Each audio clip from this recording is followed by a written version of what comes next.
Facebook live मध्ये आपल्या सगळ्यांचं स्वागत आहे। आज केंद्रीय सहकार राज्यमंत्री मुरलीधर मोहोळ यांनी काही आरोप केले, काही स्पष्टीकरण जैन बोर्डिंगच्या संदर्भात केलं। त्या संदर्भामध्ये मी लाईव्ह येत आहे। हिराचंद नेमचंद दिगंबर विद्यार्थी गृह या नावानं स्वर्गीय वालचंद हिराचंद जोशी यांनी 1941 साली हे विद्यार्थी गृह सुरू केलं। त्यांच्या समोर आदर्श होता तो दिवाण बहादूर अण्णासाहेब लठ्ठे, कर्मवीर भाऊराव पाटील, महर्षी विठ्ठलरामजी शिंदे, महर्षी कर्वे, महात्मा ज्योतिबा फुले, आगरकर, टिळक या साऱ्यांनी शिक्षण क्षेत्रामध्ये जे भरीव काम केलेलं आहे। बहुजनांची पोरं शिक्षण घेतली पाहिजेत, शिकली पाहिजेत या उद्देशानं त्यांनी जे काम केलंय त्याची प्रेरणा घेऊन पुणे हे विद्येचं माहेरघर आहे।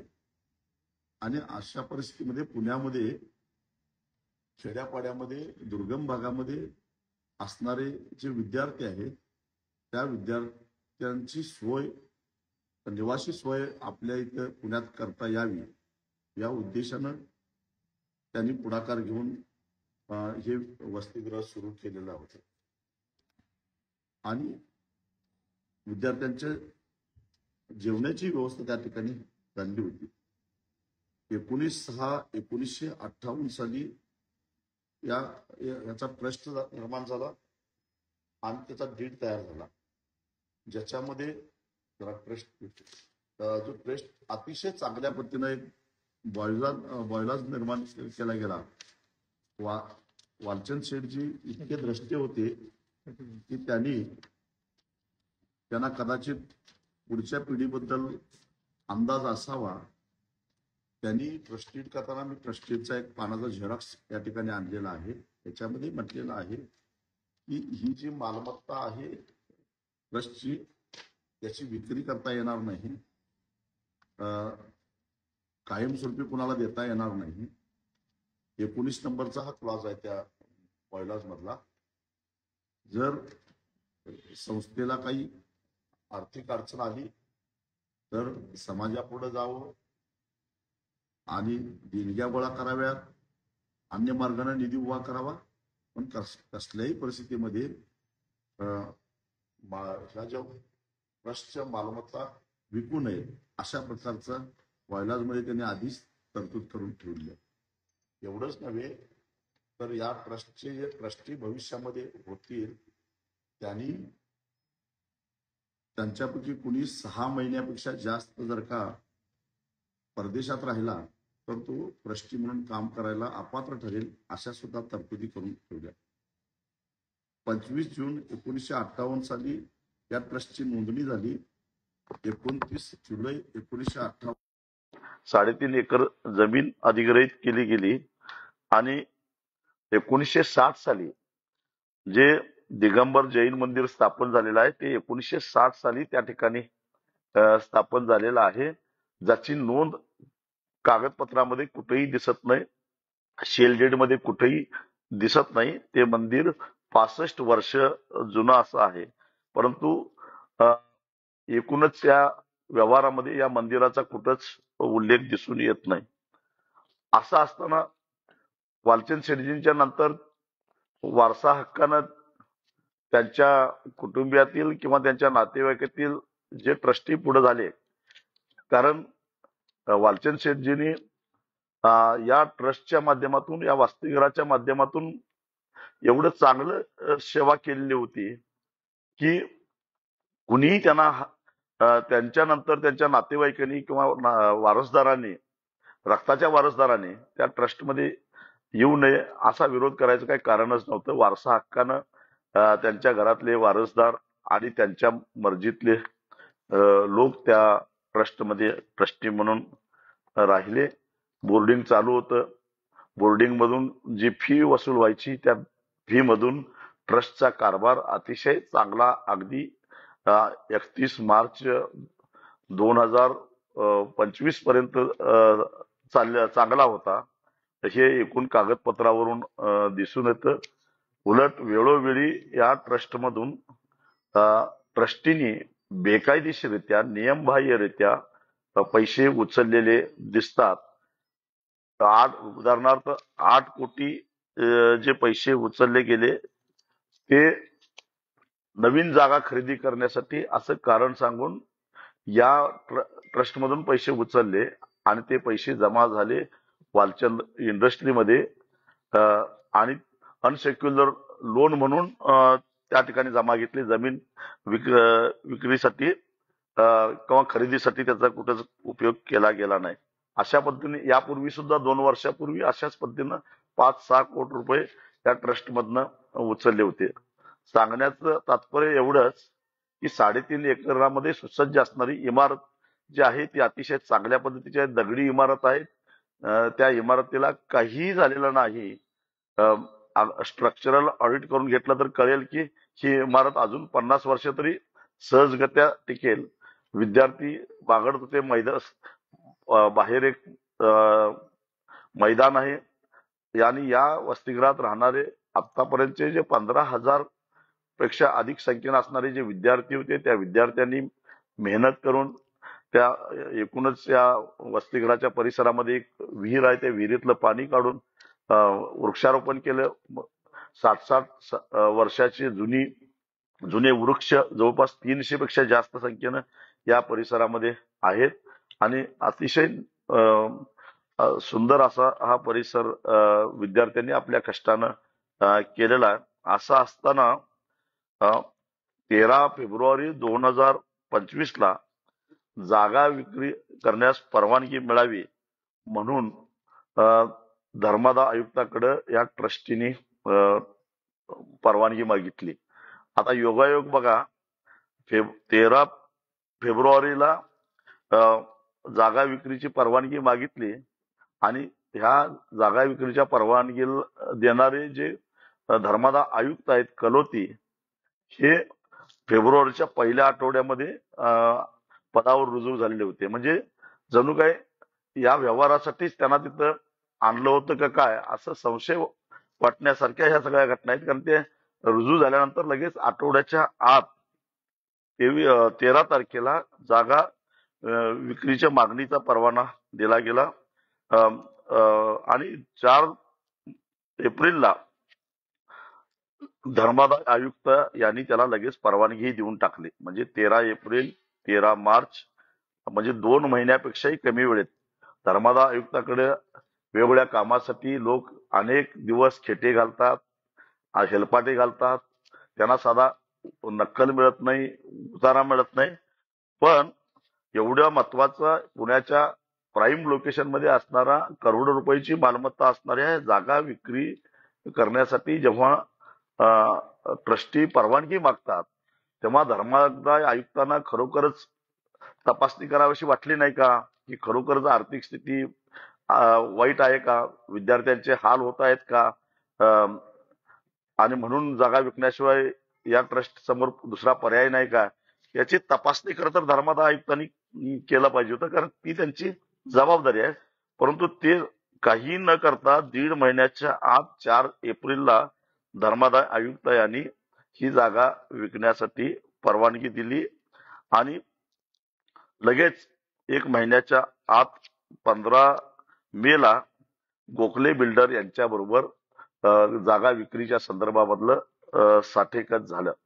आता हे साठेकत होत असताना त्याच्या आधी ट्रस्टीने या ही जागा त्याची जर काही व्हॅल्युएशन करून घेणं, ह्या सगळ्या ज्या कंपन्या गोष्टी आहेत हे एका कंपनीवर सोपवलं. त्या कंपनी जी कोकलेंच्यासाठी नेहमी काम करत असते त्याच कंपनीवर सोपवलं. त्यांनी व्हॅल्युएशन केलं आणि त्या पद्धतीनं जाहिराती दिल्या गेल्या. आता काही लोक म्हणतात की वृत्तपत्रामध्ये जाहिरात दिली गेली, ह्या जाहिराती कशा पद्धतीने दिल्या जातात, पेपर कसे कायम केले जातात हे सगळ्यांना माहिती आहे. तरी सुद्धा आपण विश्वास ठेवू की त्यांनी जाहिराती दिल्या. मग जाहिराती दिल्यानंतर नेमक्या 3च कंपन्या आल्या त्याच्यामध्ये स्पर्धेमध्ये, आणि त्या तिन्ही कंपन्या पुण्यातल्याच, आणि त्याही एकमेकीशी व्यावसायिक संबंध असणाऱ्याच तिन्ही कंपन्या निघाल्या. आणि त्यांनी संगनमत केल्याचं स्पष्ट दिसत आहे, कारण त्या तिघांचे जे टेंडर्स आहेत ते टेंडर एकाच ठिकाणी टाईप केल्यासारखं फॉन्ट एकच दिसतो. इतक्या सगळ्या सूक्ष्मपणानं बघितल्यानंतर लक्षात येतं हे तर एक हे कुणी बघायचं. आणि मग एकानं 180 कोटीची टेंडर भरलं, एकानं 200 कोटीचं भरलं, आणि एकानं 211 कोटीचं भरलं. अशा पद्धतीनं 230 कोटीला हा व्यवहार झाला. आता ही जी गोखले गोखले बिल्डरला खर तर पहिल्यांदा पुनर्विकासासाठी द्यायचा अशा प्रकारचा ठराव झालेला होता, असा या ट्रस्टीचे एक ट्रस्टी चकोर गांधी यांचं म्हणणं आहे. आणि त्यांनी स्पष्टपणानं म्हटलं की आधी आम्हाला सांगितलं गेलं की रिडेव्हलपमेंट करायची आहे, परंतु आणि त्यांची संमती तोंडी घेतली गेली. प्रत्यक्षामध्ये त्या मिटिंग ही झालेली दिसत नाही असं एकूण त्यांच्या राजीनाम्याच्या पत्रावरनं दिसते, कारण त्यांनी 6 ऑक्टोबर 2025 ला राजीनामा दिलेला आहे. आणि राजीनामा दिलेला असताना त्यांनी राजीनाम्यामध्ये म्हटलेलं आहे की माझ्याकडे जे सांगितलं गेलं की रिडेव्हलपमेंट आहे म्हणून विश्वासानं मी सह्या केल्या, परंतु ही जागा विक्री करायची आहे हे मला शेवटपर्यंत कळालंच नाही, असं त्यांचं म्हणणं आहे. 60 एकत वाचल्यानंतर त्यांचे डोळे उघडले आणि त्यांनी मग 6 नोव्हेंबरला आपल्या पदाचा राजीनामा दिला. त्यात त्यांनी असंही म्हटलेलं आहे की इथं विद्यार्थ्यांना ही जागा विकली तर विद्यार्थी राहणार कुठं, हॉस्टेल बंद करावं लागेल, त्या अनेक मुद्द्यावर त्यांनी मुद्दे उपस्थित केले. परंतु ट्रस्टीनी त्यांच्या एकूण राजीनाम्याकडे दुर्लक्ष केलं आणि त्यांनी 6 तारखेला राजीनामा दिलेला असताना त्यांनी म्हटलं की 5 तारखेपासून माझा राजीनामा विचारात घ्यावा, म्हणजे याचा अर्थ पुढच्या काही गोष्टी होतील, पुढच्या काही निर्णय होतील त्याला मी बांधील नाही, असंच एक प्रकारे चकोर गांधीने म्हटलेलं होतं. त्यांनी अनेक संस्थेच्या कार्यपद्धतीबद्दल आरोप केलेले होते आणि आरोप केलेला असताना त्यांच्याकडे दुर्लक्ष करून 8 तारखेला म्हणजे 2च दिवसांनी हे खरेदी खत झालेलं आहे. आता गंमत अशी आहे की 8 तारखेला खरेदी खत झालं आणि लगेच 10 तारखेला काय झालं,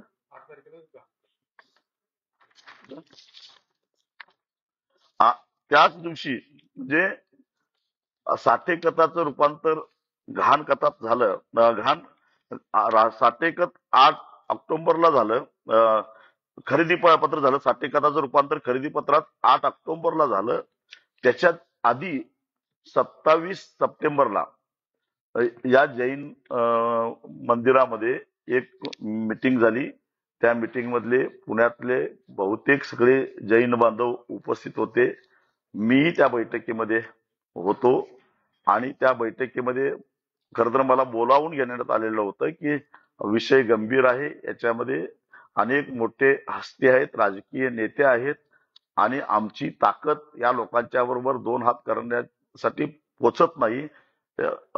पुढाकार घेतलेला होता माजी विद्यार्थ्यांनी, आमचे पूर्वाश्रमीचे मित्र योगेश पांडे यांनी.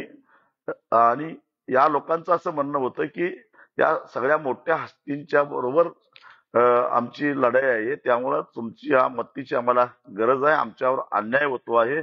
त्यातल्या काही लोकांना धमक्या आलेल्या होत्या, भीती घातलेली होती आणि त्यामुळं 27 सप्टेंबरला जी बैठक जैन मंदिरामध्ये झाली त्या बैठकीला मी स्वतः हजर राहिलो. आणि त्यावेळी मला सांगितलं गेलं, काही कागदपत्र दाखवली गेली, कारण तोपर्यंत या विषयाचा माझा दूरचाही संबंध नव्हता.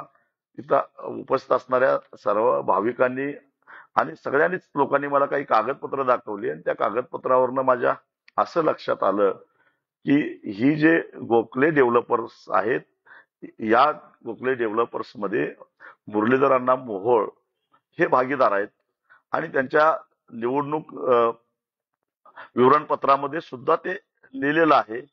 आणि मुरलीधर अण्णांचा थेट संबंध असल्यामुळं आम्हाला मर्यादा पडतात. प्रशासन आम्हाला साथ देत नाही, पोलीस त्रास देत आहेत. तेव्हा तुम्ही याच्यामध्ये लक्ष घातलं पाहिजे असं पुण्याच्याच साऱ्या जैन बांधवांनी मला विनंती केली. मुरलीधर अण्णा मोहोळ आज म्हणाले की राजू शेट्टी वगळता पुण्यातल्या कुठल्याही जैन बांधवांचा माझ्याबद्दल आक्षेप नाही किंवा मला विरोध नाही आहे असंही ते म्हणाले. पण 17 ऑक्टोबरला जो मोर्चा होता 90% जे जे लोक त्या ठिकाणी जे उपस्थित होते ते पुण्यातले स्थायिक जैन बांधव होते. हे मुरलीधर अण्णांनी लक्षात घेतलं पाहिजे. आणि त्या सगळ्यांनी शेवटी शहरातला माणूस हा सरळ मार्गी असतो, पापभिरू असतो.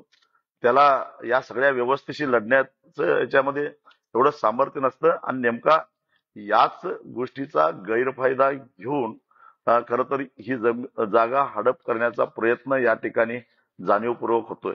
हे पहिलंच प्रकरण नाही, लक्षात ठेवा. यापूर्वी माझ्या माहितीप्रमाणे 15-20 वर्षापूर्वी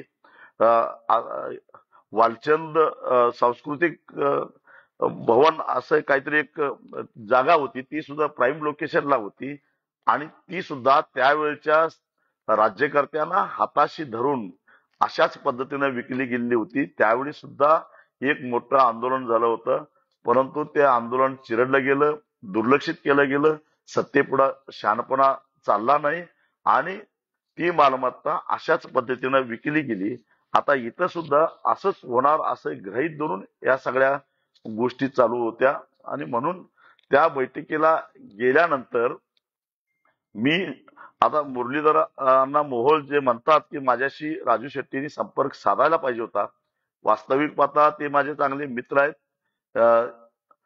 त्यांना संपर्क साधण्याचा मी प्रयत्न केलेला होता, भेटायचा प्रयत्न केला, परंतु सातत्यानं मला उत्तर दिलं गेलं की ते बाहेर आहेत, ते सध्या कामात आहेत.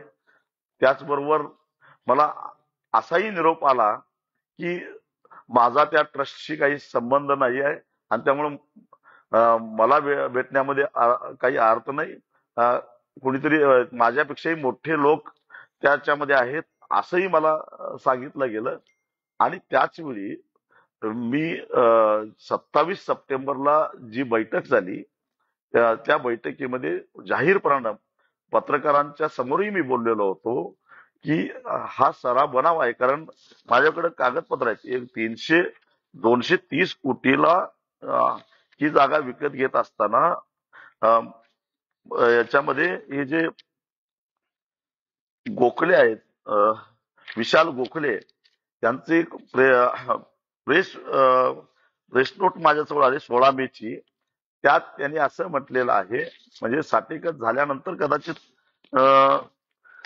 60 झालं किती तारखेला रे, 15ला, 15 तारखेला 60 झाल्यानंतर त्याच दिवशी एक प्रेस नोट विशाल गोखलेंनी काढलेली होती. मुरलीधर मोहोळ असं म्हणतात की हे 3,000 कोटीचा जावई शोध कुणी लावला, कसा लावला. तर ही प्रेस नोट आहे आणि हे विशाल गोखले यांनी स्वतः पत्रकारांच्या समोर सांगितलं की ही जागा आम्ही विकसित करतो आणि ही 311 कोटीला आम्ही घेतलेली आहे आणि याच्यामधून 3,000 कोटीच्या आसपास रेव्हेन्यू जनरेट करण्याचे पोटेन्शियल या जागेमध्ये आहे. कारण इथं जे फ्लॅट विकले जाणार आहेत त्या फ्लॅटची किंमतच 7 कोटी रुपयापासून चालू होणार आहे आणि त्यामुळं यातून आम्ही 3,000 कोटीच्या आसपास रेव्हेन्यू जनरेट करणार आहोत असं मी नाही म्हणत, तर विशाल गोखले म्हणतात. आणि त्या विशाल गोखलेनेच याच्यामध्ये असं म्हटलेलं आहे. आणि म्हणून 27 सप्टेंबरला त्या बैठकीमध्ये मी जाहीरपणानं बोललो होतो, मुरलीधर अण्णा तुम्ही जरी याच्यामध्ये भागीदार नसाल, मला माहित आहे त्यांनी राजीनामा का दिला. लोकसभेच्या निवडणुका झाल्यानंतर त्यांची वर्णी केंद्रीय मंत्रिमंडळामध्ये लागली आणि केंद्रीय मंत्रिमंडळात मंत्री झाल्यानंतर जे काही आचारसंहिता आहे, जे काही कोड ऑफ कंडक्ट आहे, त्या पद्धतीनं त्यांना कुठल्याही लाभाच्या पदावर राहता येत नाही आणि त्यामुळं त्यांनी तो राजीनामा दिलेला आहे. विरक्ती आली आणि यातून बाहेर पडायचा आणि आता असला काही धंदा करायचा नाही, यातून नाही त्यांनी राजीनामा दिला. कारण मंत्री पदावर राहायचं असेल तर या कंपनीचं भागीदार राहता येणार नाही. या कायदेशीर तरतुदीमुळे त्यांनी राजीनामा दिलेला असला तरी त्यांचा सहभाग याच्यामधून कुठं लपून राहत नाही. सगळ्यात महत्वाची गोष्ट म्हणजे त्यावेळी मी जाहीरपणानं म्हटलो होतो की मुरलीधर अण्णा, तुमचे पूर्वाश्रमीचे जे काही भागीदार आहेत त्यांचे कान धरा आणि एका समुदायाला दुखावून समुदायातल्या काही भ्रष्ट ट्रस्टींना हाताशी धरून अशा पद्धतीनं महाराष्ट्राच्या कानाकोपऱ्यातून हे जे विद्यार्थी शिकायला येतात त्यांचं भवितव्य बिघडवू नका, त्यांना वाऱ्यावर सोडू नका. 1 जून पासून हॉस्टेल बंद झालेलं आहे, लक्षात ठेवा. म्हणजे गेल्या 70 वर्षापासून चालू असणारं हे जे हॉस्टेल आहे ते 1 जून पासून बंद झालं. याचं कारण काय? ज्या विद्यार्थ्यांनी गेल्या वर्षी हॉस्टेलच्या भरवशावर ऍडमिशन घेतलं त्यांनी यावर्षी कुठं राहायचं याचा जरा सुद्धा विचार या लोकांनी केला नाही आणि ही जमिनीचा अशा पद्धतीनं विक्री व्यवहार करायला लागले. मी अचानक याच्यामध्ये आलो का? यापूर्वी 8 सप्टेंबर 2025 ला जेव्हा या तक्रारी माझ्याकडे आल्या त्यावेळी धर्मादाय आयुक्त, गोखले कन्स्ट्रक्शन, महाराष्ट्र सरकार, पुणे महापालिका आयुक्त, जिल्हाधिकारी पुणे या साऱ्यांना माझ्या वतीनं ऍडव्होकेट योगेश पांडे यांनी नोटिसा पाठवलेल्या होत्या की हा सारा व्यवहार गैरव्यवहार आहे, हे सगळं चुकीचं व्हायला लागलेलं आहे आणि एक समाजातला जागरूक नागरिक म्हणून मी या गोष्टीला विरोध करतो. हे करू नये. एवढंच नव्हे तर जैन हॉस्टेलच्या माजी विद्यार्थ्यांनी मुंबई हायकोर्टामध्ये जी याचिका दाखल केलेली आहे त्याच्यामध्ये सुद्धा मी हस्तक्षेप याचिका दाखल केली आणि आपलं म्हणणं मांडण्याचा प्रयत्न केला. खरं तर 9 ऑक्टोबरला त्याची सुनावणी होणार होती. त्याच्या आधी घाई गडबडीनं 8 ऑक्टोबरला हे खरेदी खत झालं. ज्या दिवशी खरेदी खत झालं त्याच दिवशी घाण खत सुद्धा झालं. मला आश्चर्य या गोष्टीचं वाटतं की आमची यंत्रणा एवढी सक्षम झालेली आहे की खरेदी खत झाल्या झाल्या घाण खत झालं. एक तर प्रॉपर्टीवर नाव लागल्याशिवाय त्याच्यावर ते घाण ठेवता येत नाही, त्याशिवाय त्याच्यावर ते मॉर्गेज करता येत नाही आणि तरी सुद्धा एकाच दिवशी खरेदी खत, एकाच दिवशी घाण खत, हा काय प्रकार आहे? कुणाच्या हरकती घेतल्या का? आणि मग त्याच्यावर कशा पद्धतीनं या सगळ्या गोष्टी होत आहेत आणि ह्या सगळ्या गोष्टी ज्या होत आहेत या सहजासहजी होत नाहीत. मी मगाशीच म्हटलं की 13 फेब्रुवारीला जेव्हा ट्रस्टीनी जागा विकायला परवानगी मिळाली त्याच्या बरोबर आठवडा आधी हे कलोती आपल्या पदावर रुजू झाले. आता हे जे कलोते आहेत ते महाराष्ट्राच्या मुख्यमंत्र्यांचे अगदी जवळचे नातेवाईक आहेत. हाही योगायोग समजायचा का? आणि ते रुजू झाल्यानंतर 1 आठवड्याच्या आत HND बोर्डिंगने जागा विकण्यासाठी प्रस्ताव दिला, हाही योगायोग समजायचा काय? आणि 1.5 महिन्याच्या आत धर्मादाय आयुक्तांनी ती जागा विकायला परवानगी दिली, हाही योगायोग समजायचा का? लगेच 10 ऑक्टोबरला बिरेश्वर अर्बन कोऑपरेटिव्ह क्रेडिट सोसायटी जी कर्नाटकातली आहे तिचं हेडक्वार्टर आहे चिक्कोडी. त्या चिक्कोडीच्या या हेडक्वार्टर असणाऱ्या या पतसंस्थेनं पुण्याच्या गोखले नावाच्या बिल्डरला अर्ज केल्यानंतर दुसऱ्याच दिवशी कर्ज मंजूर केलं आणि डिस्पर्स केलं, हाही योगायोग समजायचा का?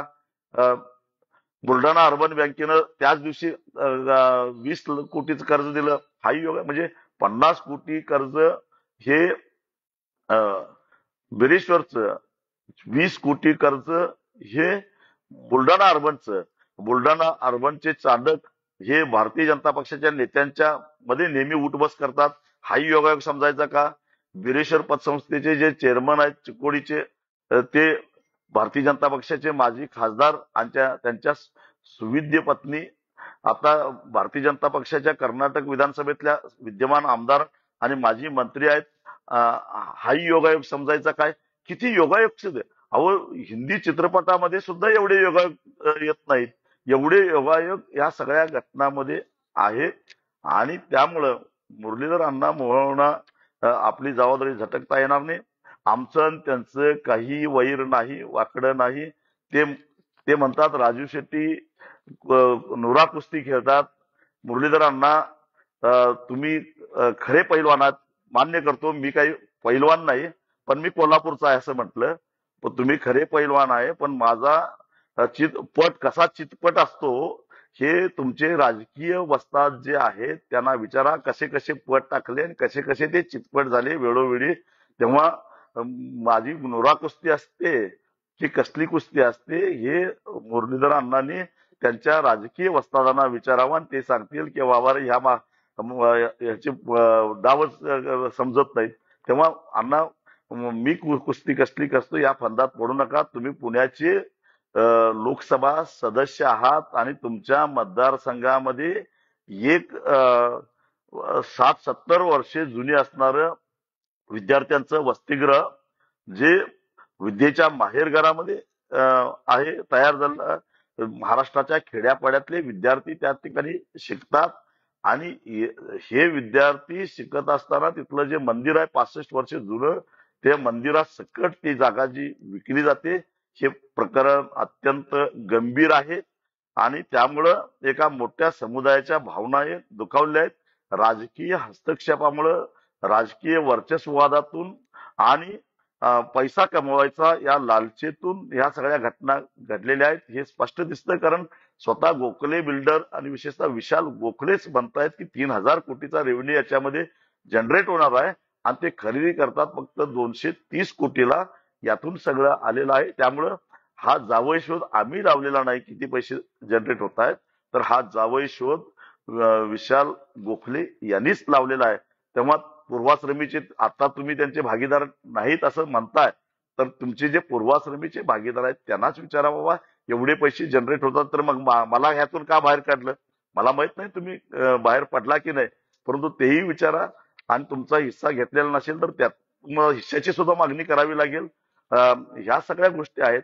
आणि मला असं वाटतं की एक लोकप्रतिनिधी म्हणून, जबाबदार लोकप्रतिनिधी म्हणून, आणि शिवाय तुम्ही केंद्रीय सहकार राज्यमंत्री आहात आणि बिरेश्वर क्रेडिट कोऑपरेटिव्ह सोसायटी ही मल्टी स्टेट आहे, त्यामुळं ती तुमच्या मंत्रालयाच्या अखत्यारीत येते.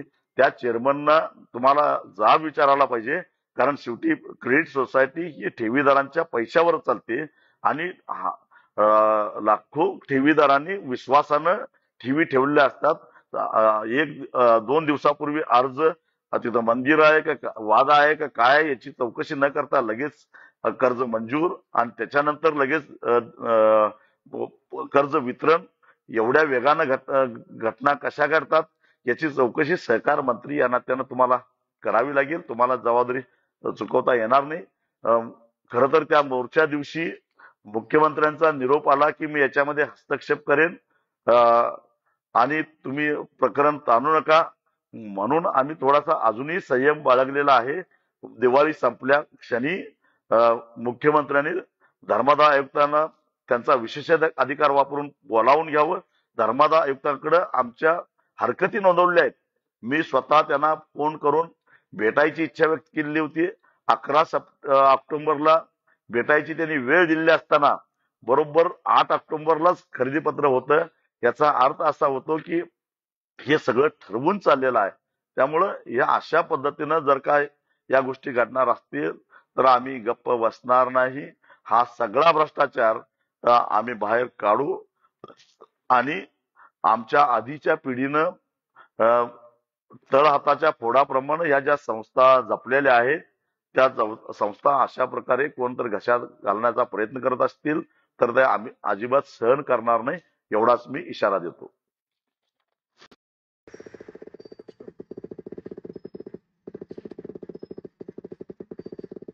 नमस्कार. फेसबुक लाईव्ह मध्ये